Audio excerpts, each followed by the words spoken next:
Welcome to MJ's learning spot. അപ്പോൾ ഇന്ന് നമ്മൾ +1 ഫിസിക്സിൻ്റെ സെക്കൻഡ് ചാപ്റ്ററിലേക്ക് പോവാണ്. ചാപ്റ്ററിൻ്റെ പേരാണ് യൂണിറ്റ്സ് ആൻഡ് മെഷർമെൻറ്റ്. അപ്പോൾ ഈ ഒരു ചാപ്റ്ററിനകത്ത് നമുക്ക് മെഷർമെൻറ്റ് എന്താണെന്നുള്ളത് അറിയണം. അപ്പോൾ എന്തിനാണ് നമുക്കൊരു മെഷർമെൻറ്റ്, ഒരു മെഷർമെൻറ്റിൻ്റെ ആവശ്യം എന്താ?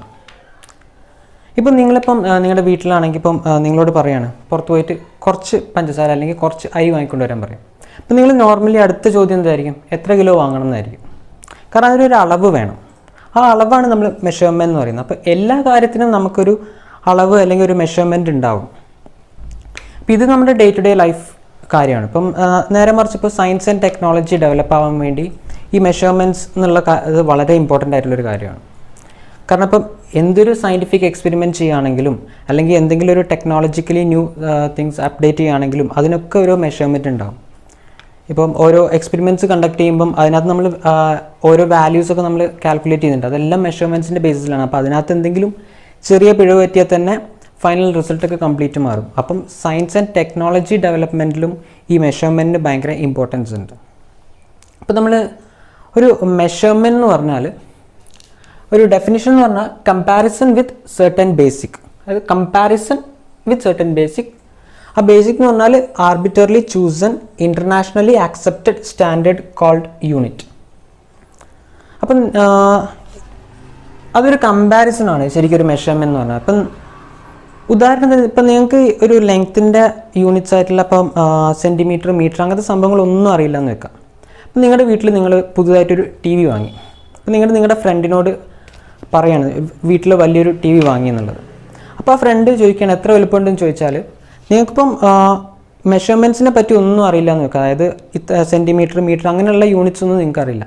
അപ്പോൾ നിങ്ങളിപ്പം പറയുകയാണെങ്കിൽ എങ്ങനെയായിരിക്കും പറയുക? നിങ്ങളുടെ വീട്ടിലുള്ള എന്തെങ്കിലും അല്ലെങ്കിൽ അവിടെയുള്ള എന്തെങ്കിലും ഒരു സാധനത്തിനോട് കമ്പയർ ചെയ്തിട്ട് അവിടെ എന്തെങ്കിലും ഇതുപോലത്തെ ഒരു പെന്നുണ്ടെങ്കിൽ ഇതുപോലത്തെ ഒരു 3 പെന്ന് വെച്ചാലുള്ള നീളം, അതുപോലെ 2 പെന്ന് വെച്ചാലുള്ള ഹൈറ്റ്, അങ്ങനെയായിരിക്കും നിങ്ങൾ പറയാം. അപ്പോൾ നിങ്ങളവിടെ ശരിക്കും ചെയ്യുന്നത് എന്താ? അതിൻ്റെ ഒരു മെഷർമെൻറ്റ് നിങ്ങൾ അവിടെ കണ്ടിട്ടുള്ള ഏതെങ്കിലും ഒരു സാധനമായിട്ട് കമ്പയർ ചെയ്തിട്ടാണ് പറയുന്നത്. അപ്പോൾ പണ്ട് കാലത്തൊക്കെ വെച്ചാൽ ഈ നമ്മുടെ ഇപ്പോൾ ഉള്ള പോലെ തന്നെ സ്കെയിലോ അതുപോലെയുള്ള മെഷറിങ് ഡിവൈസസോ ഒന്നും കണ്ടുപിടിക്കാത്ത കാലത്ത് നമ്മൾ മെഷർമെൻറ്റ് പറഞ്ഞത് നമ്മുടെ ഒരു ബോഡി പാർട്സിൻ്റെ ഇതൊക്കെ വെച്ചിട്ടാണ്. ഫീറ്റ് ഡിസ്റ്റൻസ് ഒക്കെ നമ്മൾ പറയില്ല, 1 ഫൂട്ട് 2 ഫൂട്ട് എന്നൊക്കെ, അത് നമ്മുടെ കാലടിയുടെ ഒരു നീളം വെച്ചിട്ടാണ് അവർ പറഞ്ഞുകൊണ്ടിരുന്നത്. അതേപോലെ 5 വിരൽ വെച്ചിട്ടുള്ള ഡിസ്റ്റൻസ് അല്ലെങ്കിൽ ഒരു വിരലിൻ്റെ നീളം, അങ്ങനെ പല രീതിയിൽ കമ്പയർ ചെയ്തിട്ടാണ് പറഞ്ഞുകൊണ്ടിരുന്നത്. പക്ഷെ അങ്ങനെ ചെയ്യുമ്പോൾ ഒരു പ്രശ്നം എന്താണെന്ന് വെച്ചാൽ പലരും കമ്പയർ ചെയ്യുന്നത് ഒരേ സാധനത്തിനോടായിരിക്കില്ല. ഞാൻ ഒരാളോട് പറയുകയാണ് ഇങ്ങനത്തെ ഒരു 3 പെന്ന് വെച്ചാലുള്ള നീളം എന്ന് പറഞ്ഞ് വിട്ടു. പക്ഷെ വേറൊരാൾ എടുക്കുന്ന ഈ ടൈപ്പ് പെന്നായിരിക്കില്ല, വേറെ എന്തെങ്കിലും ഒരു സാധനം എടുത്താൽ അത് 3 വെച്ചാലുള്ള അളവായിരിക്കില്ല, അത് മാറിപ്പോവും. നമുക്ക് കമ്പയർ ചെയ്യാൻ എന്തെങ്കിലും ഒരു പെർട്ടിക്കുലർ ഒരു സാധനം വേണം. അതായത് എല്ലാവരും ആ ഒരു പെർട്ടിക്കുലർ ഒരു ബേസ് സാധനത്തിനോട് വേണം കമ്പയർ ചെയ്യാൻ. അങ്ങനെയാണെങ്കിൽ എല്ലാവർക്കും ഒരു മെഷർമെൻറ്റ് എന്ന് പറഞ്ഞ സംഭവം മനസ്സിലാവുള്ളൂ. അതാണ് ഞാൻ ആദ്യം പറയുന്നത്, ഒരു യൂണിറ്റ് മെഷർമെൻറ്റ് വേണം. അത് എന്ന് പറഞ്ഞാൽ യൂണിറ്റ് നമുക്ക് വെറുതെ സെലക്ട് ചെയ്യാൻ പറ്റില്ല. വെറുതെ സെലക്ട് ചെയ്ത് കഴിഞ്ഞാൽ പലർക്കും പല യൂണിറ്റ് ആയിരിക്കും. അതെന്ന് പറഞ്ഞാൽ ആർബിട്രലി ചൂസ് ചെയ്ത് ഇൻ്റർനാഷണലി ആക്സെപ്റ്റഡ് ആയിട്ടുള്ള യൂണിറ്റ് ആയിരിക്കണം. അതാകുമ്പോൾ എല്ലാ സ്ഥലത്തും ഒരേപോലത്തെ യൂണിറ്റ് ആയിരിക്കും നമ്മൾ യൂസ് ചെയ്യുക. എന്താണ് ഒരു യൂണിറ്റ്? യൂണിറ്റ് എന്ന് പറഞ്ഞാൽ ഒരു ഡെഫിനിറ്റ് മാഗ്നിറ്റ്യൂഡ് ഓഫ് ക്വാണ്ടിറ്റി ആണ്. അതായത് defined and adopted by convention or by law that is used as a standard for measurement of same kind of quantity. അതായത് യൂണിറ്റ് മെഷർമെൻറ്റ് എന്ന് പറഞ്ഞാൽ ഒരു ഫിക്സഡ് ആയിട്ടുള്ളൊരു ക്വാണ്ടിറ്റി. ആ ക്വാണ്ടിറ്റി നമ്മൾ ഫിക്സ് ആക്കി വെക്കും. അതിനോട് കമ്പയർ ചെയ്തിട്ടായിരിക്കും നമ്മൾ ബാക്കിയുള്ള എല്ലാ മെഷർമെൻറ്റ്സും പറയാം. ഉദാഹരണത്തിന് പറയുകയാണെങ്കിൽ ഞാനിപ്പോൾ ഇങ്ങനത്തെ ഒരു വരച്ചിട്ട് ഇത് ഞാനിപ്പം ഒരു യൂണിറ്റാക്കി കമ്പയർ ചെയ്തു, ഇത് യൂണിറ്റാക്കി ഫിക്സ് ചെയ്തു. ഞാനാണ് ഒരു ലെങ്ത്തിൻ്റെ ഒരു ബേസിക് യൂണിറ്റ് ഞാൻ ഇങ്ങനെയാക്കി ഫിക്സ് ചെയ്തു. ഇത് ഇൻ്റർനാഷണലി എല്ലാ സ്ഥലത്തും ഈ ഒരു യൂണിറ്റിന് എന്ന് പറയുകയാണെങ്കിൽ ഇങ്ങനൊരു യൂണിറ്റ് ഇൻ്റർനാഷണലി എല്ലാവരും ആക്സെപ്റ്റ് ചെയ്തെന്ന് വെച്ചാൽ പിന്നെ നമ്മൾ എടുക്കുന്ന എല്ലാ സാധനവും ഇതിനോട് കമ്പയർ ചെയ്തിട്ടായിരിക്കും പറയാം. ഞാൻ ഇതിൻ്റെ ഡബിൾ ലെങ്ത്തുള്ള ഒരു ലൈൻ വരച്ചു. എന്താ ഇവിടെ സംഭവിക്കുന്നത്? ഇതേപോലത്തെ 2 ലൈൻസ് വെച്ചാലുള്ള നീളമായിരിക്കും ഇതിനുള്ളത്. നമ്മൾ പറയും ഇത് 2a ലെങ്ത് ആണെന്ന് പറയും. ഈ സംഭവം തന്നെയാണ് നമ്മൾ യൂണിറ്റ്സിനകത്ത് പറയുന്നത് ഒരു മെഷർമെൻറ്റ് എടുക്കുമ്പോൾ. ഉദാഹരണത്തിന് ഇപ്പം നമ്മളിപ്പം ലെങ്ത്തിൻ്റെ യൂണിറ്റ് എടുക്കാം, മീറ്റർ എന്നുള്ളത് എടുത്തു. അപ്പോൾ 1 മീറ്റർ എത്രയാണെന്നുള്ളത് നമ്മൾ ആദ്യം ഡിഫൈൻ ചെയ്ത് വെക്കും. അത് ഇൻ്റർനാഷണലി എല്ലായിടത്തും ആ സെയിം ഇതായിരിക്കും ആക്സെപ്റ്റ് ചെയ്ത് വെച്ചിരിക്കുന്നത്. പിന്നെ നമ്മൾ ഏത് സാധനം എടുക്കുകയാണെങ്കിലും ആ ഒരു പെർട്ടിക്കുലർ സാധനം ലെങ്ത്തിൻ്റെ മൾട്ടിപ്പിൾ ആയിട്ടായിരിക്കും പറയാം. ഇപ്പോൾ 1 മീറ്റർ നമ്മൾ ഡിഫൈൻ ചെയ്തു, അപ്പോൾ 2 മീറ്ററുള്ള സാധനം എന്ന് പറഞ്ഞാൽ എന്താ, ആ 1 മീറ്ററിൻ്റെ 2 എണ്ണം വെച്ചാലുള്ള നീളം. 10 എന്ന് പറഞ്ഞാൽ അങ്ങനത്തെ 10 എണ്ണം അടുക്കി വെച്ചാലുള്ള നീളം. അങ്ങനെയാണ് നമ്മൾ ശരിക്കും മെഷർമെൻറ്റ് പറയുന്നത്. അപ്പം ശരിക്കും ഒരു മെഷർമെൻറ്റ് എന്ന് പറഞ്ഞാൽ അതിനകത്തൊരു നമ്പർ ഉണ്ടാവും, അതായത് എത്രയാണ് ആ അളവ് എന്നുള്ള അതിൻ്റെ ഒരു മാഗ്നിറ്റ്യൂഡ് പ്ലസ് അതിനൊരു യൂണിറ്റ് ഉണ്ടാവും. എങ്കിലേ ആ ഒരു മെഷർമെൻറ്റ് എന്ന് പറഞ്ഞാൽ അതൊരു മീനിങ് ഫുൾ ആവുള്ളൂ. അപ്പം ഞാൻ നേരത്തെ പറഞ്ഞു യൂണിറ്റ് എന്ന് പറഞ്ഞാൽ ഇൻ്റർനാഷണലി ആക്സെപ്റ്റഡ്, എല്ലായിടത്തും ഒരേപോലെ ആയിരിക്കണം എന്നുള്ളത്. അപ്പം ആദ്യകാലത്തൊക്കെ പ്രശ്നം എന്താണെന്ന് വെച്ചാൽ പല സ്ഥലത്തും പല പല യൂണിറ്റ്സ് ഒക്കെ ആയിരിക്കും. അപ്പം മെയിനായിട്ട് ഇപ്പം നമ്മൾ ഫോളോ ചെയ്യുന്നത് സിസ്റ്റം ഇൻ്റർനാഷണൽ എന്ന് പറഞ്ഞാൽ ഇൻ്റർനാഷണൽ സിസ്റ്റം ഓഫ് യൂണിറ്റ്സ് ആണ്. അതിനു മുമ്പ് നോർമലി പല രാജ്യങ്ങളിലും അവർ ബേസ് ആയിട്ട് എടുത്തുകൊണ്ടിരുന്നത് പല യൂണിറ്റ്സ് ആണ്. അപ്പം നമ്മൾ കോമൺലി യൂസ് ചെയ്യുന്ന യൂണിറ്റ്സിനെ എല്ലാം കൂടെ കമ്പൈൻ ചെയ്ത് വെച്ചിരിക്കുന്ന ഒരു ഗ്രൂപ്പിനെയാണ് നമ്മൾ സിസ്റ്റം ഓഫ് യൂണിറ്റ്സ് എന്ന് പറയാം. അപ്പോൾ ആദ്യകാലത്ത് യൂസ് ചെയ്തുകൊണ്ടിരുന്ന 3 ടൈപ്പ് യൂണിറ്റ് ഉണ്ട്. ഒന്നെന്ന് പറഞ്ഞാൽ CGS unit, FPS unit, MKS unit. ഈ 3 യൂണിറ്റ് ആയിരുന്നു ആദ്യം യൂസ് ചെയ്തുകൊണ്ടിരുന്നത്. അതായത് ഇതിനകത്ത് ലെങ്ത്ത്, മാസ്, ടൈം, ഈ 3 എണ്ണത്തിനും ഉള്ള യൂണിറ്റുകളെ യൂസ് ചെയ്തിട്ടാണ് ഈ 3 സിസ്റ്റം ഓഫ് യൂണിറ്റ് നമ്മൾ പറഞ്ഞുകൊണ്ടിരുന്നത്. അതായത് ഈ CGS സിസ്റ്റത്തിൽ ഈ C എന്ന് പറഞ്ഞാൽ നമ്മളെ ലെങ്ത്ത് സെൻറ്റിമീറ്റർ, G എന്ന് പറഞ്ഞാൽ മാസ് കാൽക്കുലേറ്റ് ചെയ്യാൻ അത് ഗ്രാമിലാണ് കാൽക്കുലേറ്റ് ചെയ്തുകൊണ്ടിരുന്നത്, ടൈം സെക്കൻഡ്സിൽ, അതാണ് CGS സിസ്റ്റം. ഇനി നമ്മൾ FPS സിസ്റ്റത്തിലേക്ക് വരികയാണെങ്കിൽ നമ്മൾ ലെങ്ത്തിന് ഇവിടെ ഫൂട്ടിലാണ് മെഷർ ചെയ്തുകൊണ്ടിരുന്നത്. P എന്ന് പറഞ്ഞാൽ ഇപ്പം മാസ് അവർ പൗണ്ടിലാണ് പറഞ്ഞുകൊണ്ടിരുന്നത്. അതേപോലെ ടൈം സെക്കൻഡ്സിൽ തന്നെ. നെക്സ്റ്റ് ഇപ്പോൾ MKS സിസ്റ്റത്തിലേക്ക് വരികയാണെങ്കിൽ ലെങ്ത്ത് മീറ്ററിലാണ് പറയാം, മാസ് കിലോഗ്രാമിൽ, ടൈം ആസ് സെക്കൻഡ്സ് തന്നെ. അപ്പോൾ ഇതിനകത്ത് നമ്മൾ നോക്കിയാൽ അറിയാം, ഒരു സ്ഥലത്ത് സെൻറ്റിമീറ്റർ, അടുത്ത സ്ഥലത്ത് ഫീറ്റ്, അടുത്ത സ്ഥലത്ത് മീറ്റർ. അപ്പം നിങ്ങൾ തന്നെ ഇപ്പം നിങ്ങൾ കോമൺ ആയിട്ടൊരു സ്ഥലത്ത് സെൻറ്റിമീറ്ററാണ് യൂസ് ചെയ്യുന്നത്. പക്ഷെ നിങ്ങൾ വേറൊരു രാജ്യത്ത് പോയി കഴിയുമ്പോൾ അവിടെ എല്ലാവരും ബേസ് ആയിട്ട് പറയുന്നത് ഫൂട്ടാണ്. അപ്പം നിങ്ങൾക്കൊരു പ്രശ്നം എന്താ വെച്ചാൽ ഈ സെൻറ്റിമീറ്റർ എന്നുള്ള ഫൂട്ടിലേക്ക് കൺവേർട്ട് ചെയ്യേണ്ട ഒരു ആവശ്യമുണ്ട്. അപ്പോൾ അങ്ങനെ ചെയ്യുമ്പം നമ്മൾ നോർമലി ഒരു എക്സ്പെരിമെൻ്റ് ഒക്കെ ചെയ്യുന്ന സമയത്ത് ഓരോ രാജ്യത്തും ഓരോ രീതിയിലുള്ള യൂണിറ്റ്സ് വെച്ച് കഴിഞ്ഞാൽ അവർക്ക് വീണ്ടും കൺവേർഷൻ ചെയ്യേണ്ടി വരും മറ്റൊരു സ്ഥലത്ത് അത് യൂസ് ചെയ്യുന്ന സമയത്ത്. അപ്പോൾ എന്താ, അവർ ഇൻ്റർനാഷണൽ ആയിട്ട് ഒരു സിംഗിൾ സിസ്റ്റം യൂസ് ചെയ്യാൻ തീരുമാനിച്ചു. അതാണ് സിസ്റ്റം ഇൻ്റർനാഷണൽ എന്ന് പറയുന്ന യൂണിറ്റ്. അത് നമ്മൾ SI യൂണിറ്റ് എന്നാണ് പറയുക. അപ്പോൾ ഇപ്പം എല്ലായിടത്തും ആക്സെപ്റ്റ് ചെയ്തിരിക്കുന്ന ഇതാണ് SI യൂണിറ്റ്സ്. ഓക്കെ, അപ്പോൾ ഇനി ഫിസിക്കൽ ക്വാണ്ടിറ്റീസ് എന്ന് പറഞ്ഞാൽ എന്താ നോക്കാം. നേരത്തെ നമ്മൾ പറഞ്ഞു നമ്മൾ മെഷർമെൻറ്റ് ചെയ്യുന്നുണ്ടെന്ന്. അപ്പോൾ എന്തിനെയാണോ നമ്മൾ മെഷർ ചെയ്യുന്നത് ഒരു പെർട്ടിക്കുലർ സാധനത്തിൻ്റെ, അതിനെയാണ് നമ്മൾ ഫിസിക്കൽ ക്വാണ്ടിറ്റീസ് എന്ന് പറയുന്നത്. അത് quantities which are measured directly or indirectly. ഇപ്പം ഒരു ഉദാഹരണം പറയുകയാണെങ്കിൽ, ഇങ്ങനൊരു ബോഡി ഞാൻ വാങ്ങാൻ പോവുകയാണെങ്കിൽ അതിൻ്റെ ലെങ്ത് ആയിരിക്കും ഞാൻ മെഷർ ചെയ്യുന്നത്, അല്ലെ? ആ ലെങ്ത് ആയിരിക്കും നമ്മൾ പറഞ്ഞു കൊടുക്കുന്നത് വാങ്ങുമ്പോൾ. അപ്പോൾ ആ ലെങ്ത്താണ് നമ്മൾ ഇങ്ങനത്തെ സാധനത്തിന് വാങ്ങാൻ പോകുമ്പോൾ അതിൻ്റെ ഫിസിക്കൽ ക്വാണ്ടിറ്റി, ആ ക്വാണ്ടിറ്റിയാണ് നമ്മൾ മെഷർ ചെയ്യുന്നത്. ഇപ്പോൾ വീട്ടിൽ നമ്മൾ വെളിച്ചെണ്ണ അല്ലെങ്കിൽ വെള്ളം അങ്ങനെ എന്തെങ്കിലുമൊക്കെ എടുക്കുകയാണെങ്കിൽ അതിനകത്ത് നമ്മൾ മെഷർ ചെയ്യുന്ന ഫിസിക്കൽ ക്വാണ്ടിറ്റി എന്ന് പറഞ്ഞാൽ അതിൻ്റെ വോളിയം ആയിരിക്കും. കാരണം ലിക്വിഡായിട്ടുള്ള സാധനം നമ്മൾ വോളിയത്തിലാണ് എക്സ്പ്രസ് ചെയ്യുക. അതേപോലെ ഇപ്പോൾ നിങ്ങൾ നിങ്ങളുടെ ഫ്രണ്ടിനെ ആരെങ്കിലുമൊക്കെ ബസ് സ്റ്റോപ്പിൽ ഇങ്ങനെ വെയിറ്റ് ചെയ്ത് നിൽക്കുകയാണ്. അപ്പോൾ നമ്മളവിടെ എടുക്കുന്ന ഫിസിക്കൽ ക്വാണ്ടിറ്റി ഏതാ? ടൈമാണ്. ടൈം വെച്ചാണ് നമ്മൾ കമ്പയർ ചെയ്യുന്നത്. അപ്പോൾ എന്താണോ നമ്മൾ മെഷർ ചെയ്യുന്നത് അതിനെയാണ് നമ്മൾ ഫിസിക്കൽ ക്വാണ്ടിറ്റീസ് എന്ന് വിളിക്കുക. അപ്പോൾ ഫിസിക്കൽ ക്വാണ്ടിറ്റീസ് നമുക്ക് മെയിനായിട്ട് രണ്ട് രീതിയിൽ തരംതിരിക്കാം. ഒന്ന് ഫണ്ടമെൻ്റൽ ഫിസിക്കൽ ക്വാണ്ടിറ്റിയും മറ്റേത് ഡിറൈവ്ഡ് ഫിസിക്കൽ ക്വാണ്ടിറ്റിയും. അപ്പോൾ ഈ ഫണ്ടമെൻ്റൽ ഫിസിക്കൽ ക്വാണ്ടിറ്റി എന്ന് നമ്മൾ ഫണ്ടമെൻ്റൽ എന്നല്ലാതെ ബേസ് ഫിസിക്കൽ ക്വാണ്ടിറ്റീസ് എന്നും കൂടെ വിളിക്കും. അപ്പോൾ എന്താണ് അതിൻ്റെ ഡിഫറൻസ്? അപ്പോൾ ഫണ്ടമെൻ്റൽ എന്ന് പറഞ്ഞാൽ ആ ഫിസിക്കൽ ക്വാണ്ടിറ്റീസ് നമുക്ക് മറ്റൊരു ഫിസിക്കൽ ക്വാണ്ടിറ്റി വെച്ചിട്ട് ഡിഫൈൻ ചെയ്യാൻ പറ്റില്ല. കാരണം ഇതായിരിക്കും അതിൻ്റെ ബേസ് ആയിട്ട് അല്ലെങ്കിൽ ഫണ്ടമെൻ്റൽ ആയിട്ട് വരുന്നത്. ഇപ്പോൾ ഉദാഹരണത്തിന് ലെങ്ത് എന്നുള്ള സാധനം നമുക്ക് വേറെ ഒന്നും വെച്ചിട്ട് കമ്പയർ ചെയ്യുകയോ അല്ലെങ്കിൽ വേറെ ഒന്നും വെച്ച് ഡിഫൈൻ ചെയ്യാൻ പറ്റില്ല. കാരണം ലെങ്ത്തിന് ആ ലെങ്ത് വെച്ച് തന്നെ ഡിഫൈൻ ചെയ്യാൻ പറ്റുള്ളൂ.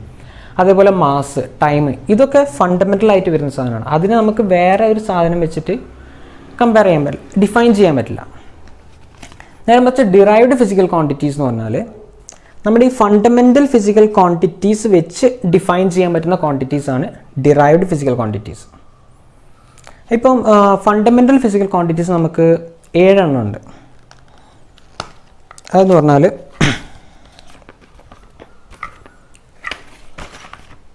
ഫസ്റ്റ് വൺ എന്ന് പറഞ്ഞാൽ ലെങ്ത്ത് നമ്മൾ പറയുന്നത് ഇപ്പം ഇതെല്ലാം SI യൂണിറ്റ്സ് വെച്ചിട്ടാണ് ഞാൻ പറയുന്നത്. കാരണം ഇപ്പോൾ നമ്മൾ ഇൻ്റർനാഷണലി യൂസ് ചെയ്യുന്നത് SI യൂണിറ്റ്സ് ആണ്. അപ്പം ലെങ്ത്ത് നമ്മൾ പറയുന്നത് മീറ്ററിലാണ്, SI യൂണിറ്റ്സ് M വെച്ചിട്ട് നമ്മൾ ഡിനോട്ട് ചെയ്യും. പിന്നുള്ളത് മാസ്, അത് കിലോഗ്രാമിൽ. നെക്സ്റ്റ് ടൈം നമ്മൾ സെക്കൻഡ്സ് വെച്ചിട്ടാണ്. അതിപ്പം ഒരുവിധം എല്ലാ ഇതിലും ടൈം നമ്മൾ സെക്കൻഡ്സ് വെച്ചിട്ട് തന്നെയാണ് ഡിഫൈൻ ചെയ്യുന്നത്. പിന്നെ ഇലക്ട്രിക് കറണ്ട് ഉണ്ട്.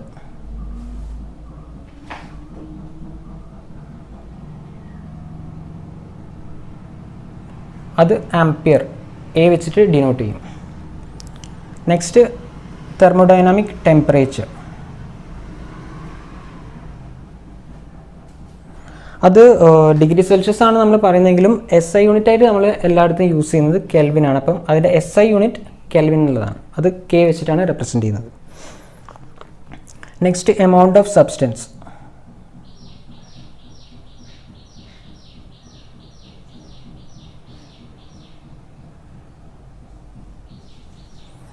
അത് നമ്മൾ മോളിലാണ് പറയുന്നത്. അത് റെപ്രസെൻറ്റ് ചെയ്യുന്നത് MOL, സ്മോൾ ലെറ്റർ MOL എന്ന് വെച്ചിട്ടാണ് മോള് റെപ്രസെൻറ്റ് ചെയ്യുന്നത്. ആൻഡ് അതിപ്പം 1 2 ലാസ്റ്റ് വൺ നമുക്ക് 7 ഫണ്ടമെൻ്റൽ ക്വാണ്ടിറ്റീസ് ആണുള്ളത്. 7th വൺ എന്ന് പറഞ്ഞാൽ ലൂമിനസ് ഇൻറ്റൻസിറ്റി.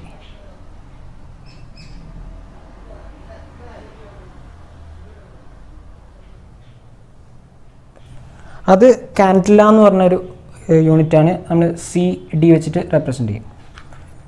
അപ്പോൾ ഇതാണ് നമ്മുടെ 7 ഫണ്ടമെൻ്റൽ ഫിസിക്കൽ ക്വാണ്ടിറ്റീസ്. അതേപോലെ ഇപ്പോൾ ഡിറൈവ്ഡ് ക്വാണ്ടിറ്റീസ് എന്ന് പറഞ്ഞാൽ നമ്മുടെ ഇതിനകത്തുള്ള ഏതെങ്കിലും ഫണ്ടമെൻ്റൽ ക്വാണ്ടിറ്റീസ് വെച്ച് ഡിഫൈൻ ചെയ്യുന്നത്. ഇപ്പം നോക്കുകയാണെങ്കിൽ നമുക്ക് വോളിയം പറയാം. വോളിയം എന്ന് പറഞ്ഞാൽ എന്താ? മീറ്റർ ക്യൂബാണ്. അതായത് 3 times ലെങ്ത് വെച്ചിട്ടാണ് നമ്മൾ വോളിയം പറയാം. ഡെൻസിറ്റി പറഞ്ഞാൽ മാസ് ബൈ വോളിയം അല്ലേ. അതായത് മാസ് സെക്കൻഡ് ഫണ്ടമെൻ്റൽ ക്വാണ്ടിറ്റി മാസും വരുന്നുണ്ട്, വോളിയം എന്ന് പറഞ്ഞാൽ മീറ്റർ ക്യൂബ് ആയിട്ടുള്ള വരുന്നുണ്ട്. അതായത് ഈ ഫിസിക്കൽ ക്വാണ്ടിറ്റീസ് നമ്മൾ യൂണിറ്റ് പറയാം, വോളിയത്തിൻ്റെ യൂണിറ്റ് മീറ്റർ ക്യൂബ് പറയാം, ഡെൻസിറ്റീൻ്റെ മാസ് പെർ യൂണിറ്റ് വോളിയം. അപ്പോൾ അതിൻ്റെയൊക്കെ ഫിസിക്കൽ ക്വാണ്ടിറ്റീസ് എന്ന് പറഞ്ഞാൽ നമ്മുടെ ഫണ്ടമെൻ്റൽ ഫിസിക്കൽ ക്വാണ്ടിറ്റീസ് വെച്ച് ഡിഫൈൻ ചെയ്യുന്നതാണ്. അതായത് ഇതിനകത്തുള്ള 1 2 ഫിസിക്കൽ ക്വാണ്ടിറ്റീസ് വെച്ച് അത് മൾട്ടിപ്ലൈ ചെയ്തിട്ടോ അല്ലെങ്കിൽ ഡിവൈഡ് ചെയ്തിട്ടോ ഡിറൈവ് ചെയ്ത് വരുന്ന ഫിസിക്കൽ ക്വാണ്ടിറ്റീസാണ് ഡിറൈവ്ഡ് ഫിസിക്കൽ ക്വാണ്ടിറ്റീസ്. അപ്പം നമ്മൾ 7 ഫണ്ടമെൻ്റൽ ക്വാണ്ടിറ്റീസും പിന്നെ ഡിറൈവ്ഡ് ക്വാണ്ടിറ്റീസും നമ്മൾ പറഞ്ഞു. അതല്ലാതെ 2 സപ്ലിമെൻ്ററി ഫിസിക്കൽ ക്വാണ്ടിറ്റീസും കൂടെ ഉണ്ട്. അതാണ് ഒരെണ്ണം പ്ലെയിൻ ആംഗിളും അടുത്തത് സോളിഡ് ആംഗിളും. ഈ ഒരു പ്ലെയിൻ ആംഗിൾ എന്ന് പറയുമ്പോൾ നമ്മളിപ്പോൾ ഒരു സർക്കിൾ കൺസിഡർ ചെയ്യുന്നു, സെൻറ്റർ O. അവിടെ നമ്മൾ ചെറിയൊരു സെക്ഷൻ എടുക്കുന്നു, ഇതേപോലൊരു സെക്ഷൻ. അത് കട്ട് ചെയ്തെടുക്കുക, ബാക്കി പോർഷൻ നമ്മൾ ഒഴിവാക്കി. അപ്പോൾ ഇതായിരിക്കും അതിൻ്റെ സെൻറ്റർ, ഇതതിൻ്റെ റേഡിയസ്, ഇത് ആ ചെറിയൊരു ആർക്ക് ലെങ്ത്. ആ സെയിം ഫിഗറാണ് ഇവിടെ വരുന്നത്. അതായത് ഒരു വലിയ സർക്കിളിൻ്റെ ഒരു സെക്ഷൻ. ആ സെക്ഷനകത്ത് ഈ 2 റേഡിയസിൻ്റെ ആർക്കിനിടയിൽ വരുന്ന ഈ ആംഗിളാണ് ഡി തീറ്റ ആംഗിൾ എന്ന് വെച്ച് നമ്മൾ റെപ്രസെന്റ് ചെയ്യുന്നത്. അപ്പം ആ ഒരു ആംഗിള് നമ്മൾ ഡി തീറ്റ എന്ന് പറയാൻ കാരണം ഒരു സ്മോൾ ഏരിയ റെപ്രസെന്റ് ചെയ്യാൻ വേണ്ടിയിട്ടാണ്. സ്മോൾ ഒരു ആർക്ക് ലെങ്ത്, ആ ഒരു ആർക്ക് ലെങ്ത്തിന് വരുന്ന ഒരു ആംഗിൾ ഡി തീറ്റ. അപ്പം ഈ ആംഗിൾ ഡി തീറ്റ എന്ന് പറഞ്ഞാൽ നമ്മളെ arc length D S divided by radius R, ഇതായിരിക്കും നമ്മുടെ ഇക്വേഷൻ. അതായത് ഈ ഒരു ആംഗിൾ എന്ന് പറഞ്ഞാൽ ratio of arc length with respect to radius ആയിരിക്കും. അപ്പോൾ ഈ ഒരു ഇക്വേഷൻ നിങ്ങൾ ഓർത്ത് വെക്കുക, കാരണം നമുക്ക് പ്രോബ്ലംസ് ചെയ്യുമ്പോൾ ആവശ്യം വരും. പാരലാക്സ് മെത്തേഡ് എന്ന് പറഞ്ഞൊരു ടോപ്പിക് ഉണ്ട് ഈ ചാപ്റ്ററിൽ. അതിനകത്ത് നമുക്ക് ഈ ഒരു ഫോർമുല ആവശ്യം വരും. ആർക്ക് ലെങ്ത് ബൈ റേഡിയസ് ആയിരിക്കും ആംഗിൾ. ഇനിയിപ്പോൾ നമ്മൾ ഈ സോളിഡ് ആംഗിൾ നോക്കണം. സോളിഡ് ആംഗിൾ എന്ന് പറഞ്ഞാൽ ഇപ്പോൾ ഇവിടെ നമ്മൾ സർക്കിൾ എടുത്തു, ഫസ്റ്റ് പ്ലെയിൻ ആംഗിൾ. ആ സെയിം സ്ഥലത്ത് നമ്മൾ സോളിഡ് ആംഗിൾ ഒരു സ്ഫിയർ എടുക്കാം, അതായത് ഒരു ബോൾ അല്ലെങ്കിൽ ഒരു സ്ഫിയർ എടുക്കാം. ആ സ്ഫിയറിനകത്ത് നിന്ന് നമ്മളൊരു പെർട്ടിക്കുലർ പോർഷൻ കട്ട് ചെയ്തെടുക്കണം. അപ്പം ഒരു വലിയൊരു ബോളിൻ്റെ സോളിഡ് ആയിട്ടുള്ള ബോളിൻ്റെ ഒരു പോർഷൻ കട്ട് ചെയ്തെടുത്തു കഴിഞ്ഞാൽ നമുക്ക് അവിടെ ഇങ്ങനെ പ്ലെയിൻ ആയിട്ടുള്ള ഒരു ആംഗിൾ ആയിരിക്കില്ല ഉണ്ടാവുക, അവിടെ ഒരു സോളിഡ് ആയിട്ടുള്ള ഒരു ആംഗിളാണ് ഉണ്ടാവുക. അപ്പോൾ അതിനുള്ളിലുള്ള ഇത്രയും വലിയ ആംഗിളിനെ നമ്മൾ ഡി ഒമേഗ എന്ന് പറഞ്ഞ് റെപ്രസെന്റ് ചെയ്യും. അപ്പോൾ അവിടെ ആ റേഷ്യോ എന്ന് പറഞ്ഞാൽ ഈ ആംഗിൾ എന്ന് പറഞ്ഞാൽ ഡി ഒമേഗ എന്ന് പറഞ്ഞാൽ റേഷ്യോ ഓഫ് ഈ ഏരിയ ഡി എ. അതായത് ആ സ്ഫിയറിനകത്ത് നമ്മൾ ഈ ഇങ്ങനെ ഒരു ഷേപ്പ് കട്ട് ചെയ്യുമ്പം അവിടെ വരുന്ന ഒരു ഏരിയ, ഇതൊരു 3D ഇമേജ് ആണ്, നമ്മൾ 2Dയിൽ ഇങ്ങനെ റെപ്രസെന്റ് ചെയ്യാൻ പറ്റുള്ളൂ. അപ്പോൾ ആ സ്ഫിയറിൻ്റെ ഈ വരുന്ന ഒരു area by radius, ratio of area subtended divided by radius ആണ് നമുക്ക് ആ ആംഗിൾ ഡി ഒമേഗ എന്നുള്ളത് കിട്ടുന്നത്. സെയിം വേ ഇപ്പോൾ പ്ലെയിൻ ആംഗിൾ പറയുകയാണെങ്കിൽ arc length with respect to റേഡിയസിൻ്റെ റേഷ്യോ ആണ് ഈ പ്ലെയിൻ ആംഗിൾ ഡി തീറ്റ. അപ്പം ഈ രണ്ട് സപ്ലിമെൻ്ററി ആംഗിളും പിന്നെ 7 ഫണ്ടമെൻ്റൽ ബേസ് ക്വാണ്ടിറ്റീസും പിന്നെ ഡിറൈവ്ഡ് ക്വാണ്ടിറ്റീസും, അതാണ് നമ്മൾ മെയിനായിട്ട് ഫിസിക്കൽ ക്വാണ്ടിറ്റീസ് എന്ന് പറഞ്ഞാൽ ഇതിനകത്ത് വരുന്ന ടോപ്പിക്സ്.